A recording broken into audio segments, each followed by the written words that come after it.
In reality, they're not after me, they're after you. And I just happen to be the person that's in the way. That's what they're after.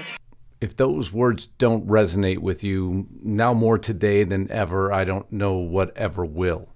Trump's Eerie warning and what just happened. Not only what the Senate just passed, but an investigation launched on foreign agents within the Biden administration should go to shell-shock every American. There is no more time to sleep and rest and sit back and hope things are going to change. They're not. And promises made by the Biden administration now broken, obliterated. If you think there's safety because of what you make, that you're underneath a certain threshold and you're protected from all of this, you're not.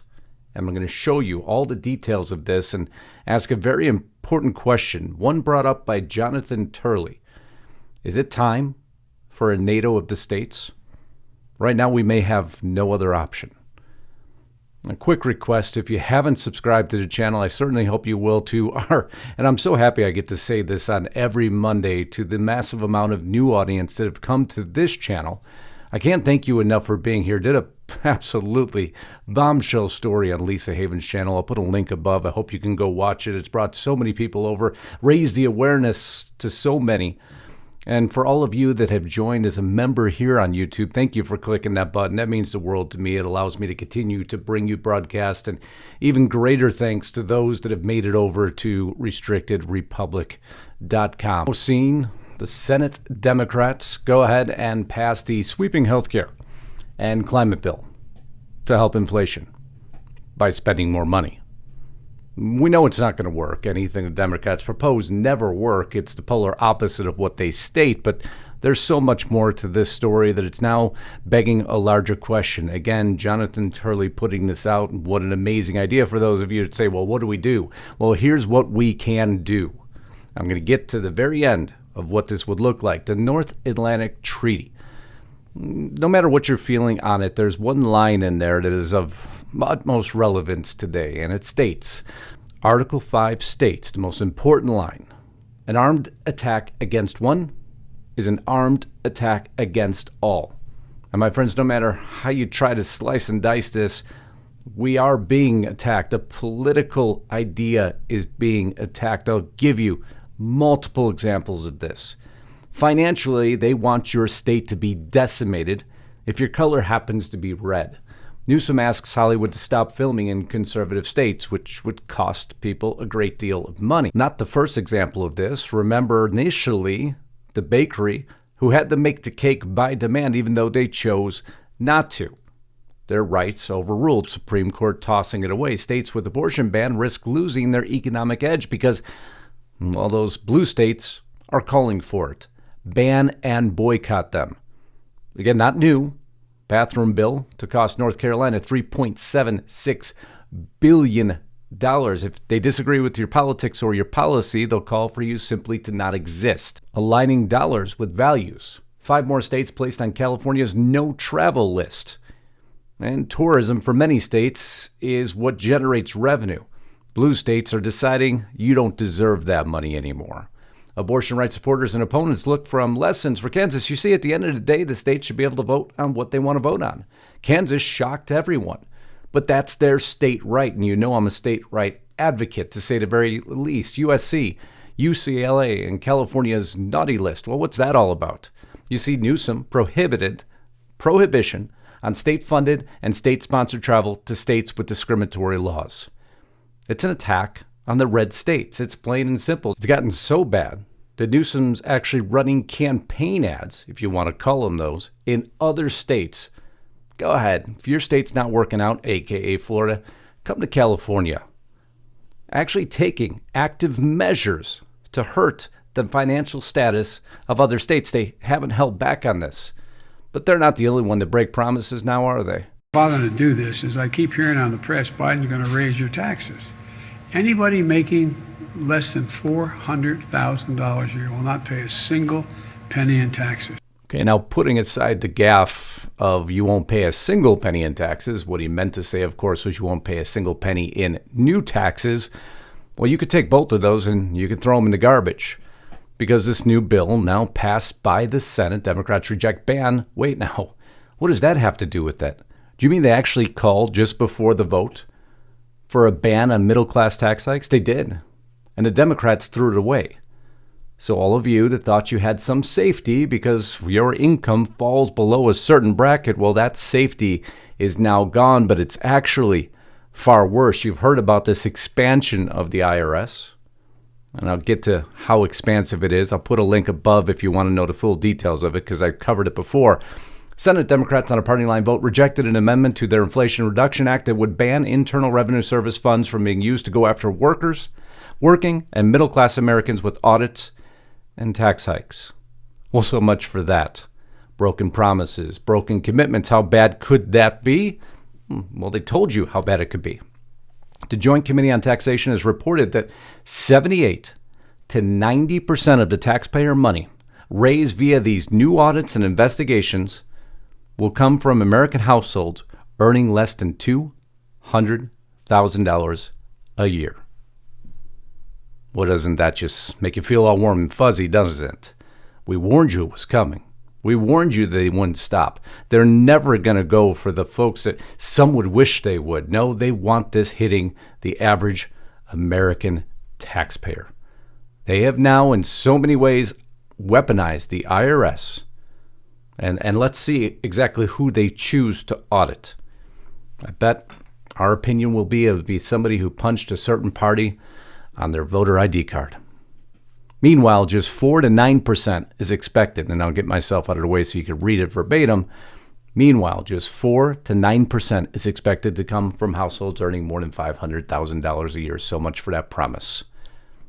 By making the IRS larger than the Pentagon, the State Department, the FBI, and the Border Patrol combined. My friends, that is no joke. And this thing just passes through.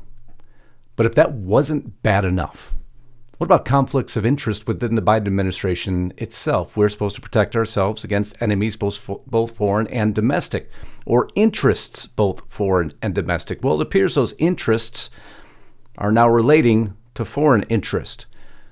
New study coming out showing so many within the administration, Jonathan Sue, one within the administration, go into their FARA registration. So we're going to register for any monies going to foreign interests. And within this, signed by Jonathan Shu out of his legal Latham and Watkins agency, well, they went ahead and gave $30,000 a month. The ministry will compensate Mercury Public Affairs. Interesting. Seems like there's a little bit of foreign regulation. As a matter of fact, if you go to the top of this document, just so you know where that money's, well, going to, coming from, Ministry of Justice, Republic of Kazakhstan. Pelton lobbied for the Qatar embassy in 2018 while working for Washington, D.C. lobbying firm somebody else within the administration involved with Mercury Public Affairs. Do you know who this is? Biden just hired her. A Qatari agent as senior advisor. Will move down into the article. Joe Biden hired a new senior advisor on Friday who formerly lobbied on behalf of Qatar, the oil-rich Arab nation with close ties to Iran and central hub for terrorism financing. That was Aaron Pelton, who we had mentioned before, who also had worked for, by the way, Mercury Public Affairs. You see, it's not hard to put all these together. Assistant Mark Brzezinski, now ambassador of the United States to Poland. And in this report, on the report of the Attorney General to Congress of the United States, well, there's Mark again with his McGuire Woods Consulting Group. And McGuire Woods, who did they give money to? Oh, Taipei Economic and Cultural Representative Office in the U.S., $139,846 for the 6-month period. Boy, it appears there's a lot of foreign interest in there, but it doesn't stop there, of course. Biden hires Harvey Weinstein apologist as well. Obviously, Harvey Weinstein, we know his despicable issues, not foreign interest, but, well, wait now.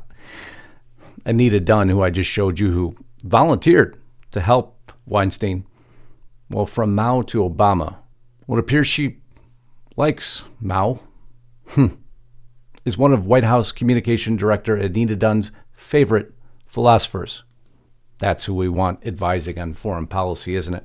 It doesn't end there. We can go all the way up to Merrick Garland, but there's so many involved in this, even those who, well, haven't been completely ensnared yet. Tony Podesta, a top Democrat lobbyist and brother of Clinton campaign chairman John Podesta.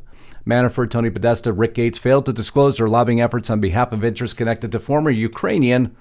I think that's all we got to say, isn't it? Of course, you all know how much we're spending in Ukraine right now, right? So with all this being said, the attack on the middle class, the group they said they would never touch, with all these foreign interests involved within the Biden administration, is it time, well, for us to mirror the successful parts of NATO? An attack on one is an attack on all. Well, I'm going to go to Jonathan Turley for this. Can't respect this opinion enough. Time for a red state NATO-like alliance on boycotts. You come after us, we'll reciprocate with the boycott on you. What's should be good for one should be good for the other, right? While this would ideally be an agreement by all states, red states should pass legislation barring state business or travel with any states that engage in boycotts. The key would be that the agreement must stand on principle, allow no exceptions, and trigger immediate reciprocity. A travel ban on, say, Nebraska would result in the same ban, not just from Nebraska, but from every other state in this new NATO-like alliance. To me, this makes all the sense in the world. It could be ratified by a potential convention of the states, but it should be quick, it should be easy, it should be fast, and I hope enough people are listening in positions of power that can enact such an alliance, because if we don't stand together, we stand divided and will fall. Simple principles, now being illustrated by an eerie warning Trump once gave. They're not coming only for me, they're coming for you. I just happen to be the only man in the way. Well, right now, who's standing in the way of any of this? So, if nobody is, then it's time that we, the people, act in our own interest to assure that we can ratify something that could slow down the progress being made against us. I love you all. Hope you enjoyed the broadcast. And yes, for so many of you ask solutions, there's the best solution I can give you, one that I implicitly agree with. And Jonathan Turley, thank you again for amazing commentary and having ideas and solutions behind the problems we all face. Until next time, I love you all. Godspeed and God bless. Justus Knight, signing out.